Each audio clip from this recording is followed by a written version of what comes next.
You know, well, what happened to you all almost reminded me of the time when Thomas saved me from an unfinished bridge after they were building the Solar Search and Rescue Center.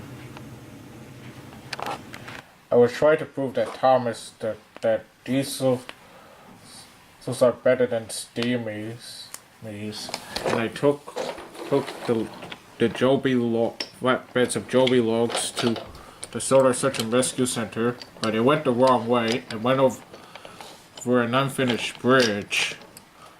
Bridge.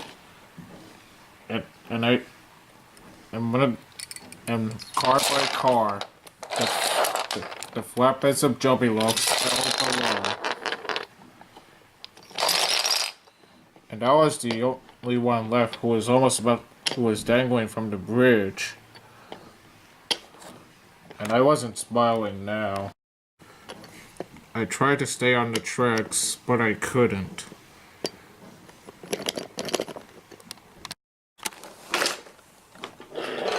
And Thomas came to the rescue. He buffered up to me, and with every ounce of strength he had, he pulled me back to the edge to safety.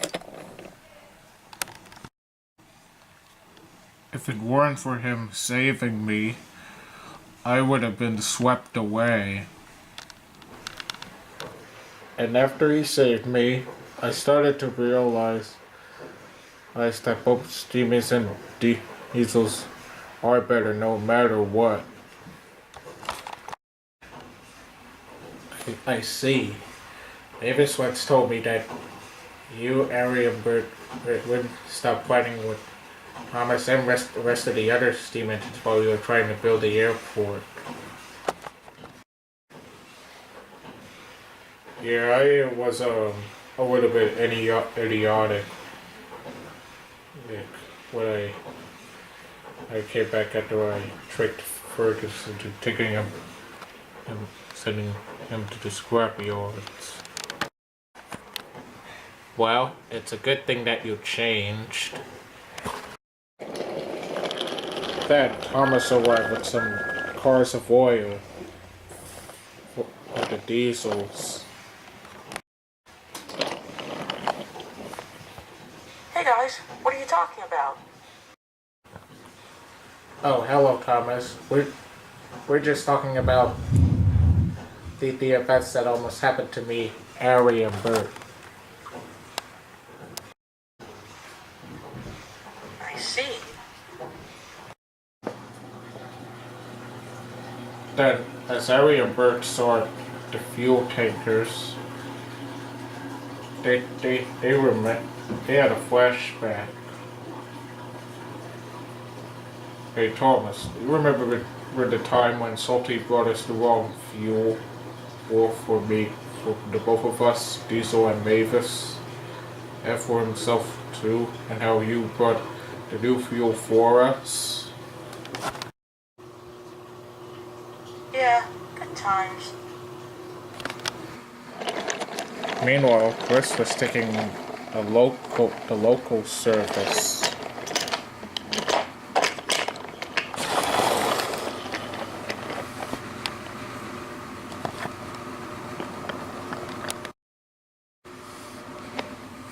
And as he arrived, he could see that old stuck-up wasn't there. That's odd. Where's old stuck-up? I thought he got destroyed and caused an accident here.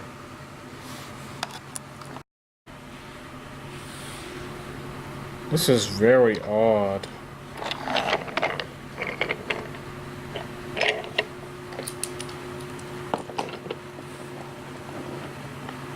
As soon as all of Chris's other passengers were on board, the conductor blew his whistle and he set off.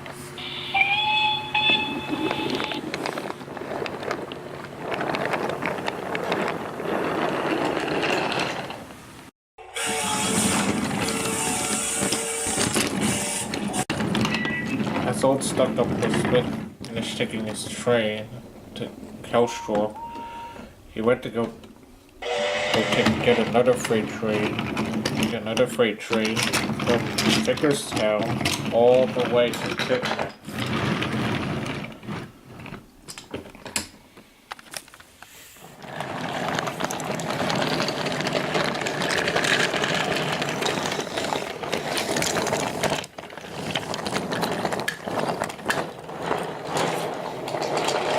Meanwhile, the brake van was talking to Kayla and Maria when Chris had arrived. Boss, I have some bad news. What's the bad news? Well, the plan didn't work again. Oh, come on! Again? Yes, I'm afraid so. The brake van growled. Just then, Aaron shut some cars. Then, the yard manager came in and looked at the cars. Yes. This train needs to be taken to Titman. Old Stuck-Up can take it. And then he walked away.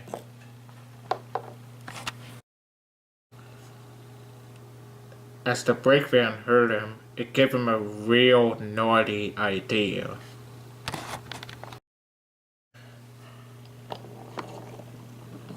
Meanwhile, Genty was going to shunt some more freight cars and coaches when the brake van called him. Hey Genty, could you add me to Old Stuck-Up's train?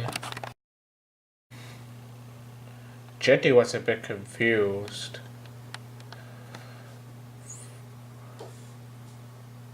When he came back to Sodor, Sir Topham Hatt told him to not use the bike for brake van because of the brake van's punishment for causing a serious disturbance at Titmouth.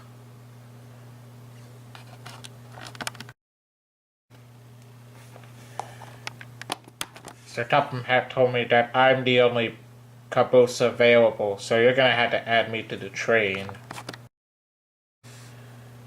Genty was surprised, but agreed. And he went to go shut the brake van into Old Stuck-Up's train. The brake van was coupled up to the train, and Genty steamed away.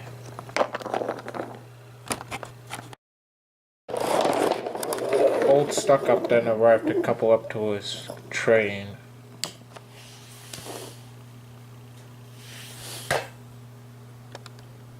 He was then coupled on.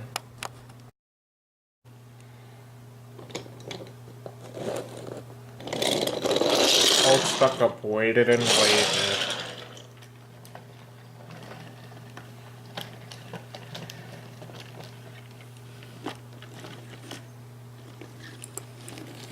Until it was time, he then set it off. But he didn't know that the brake van was right behind his train.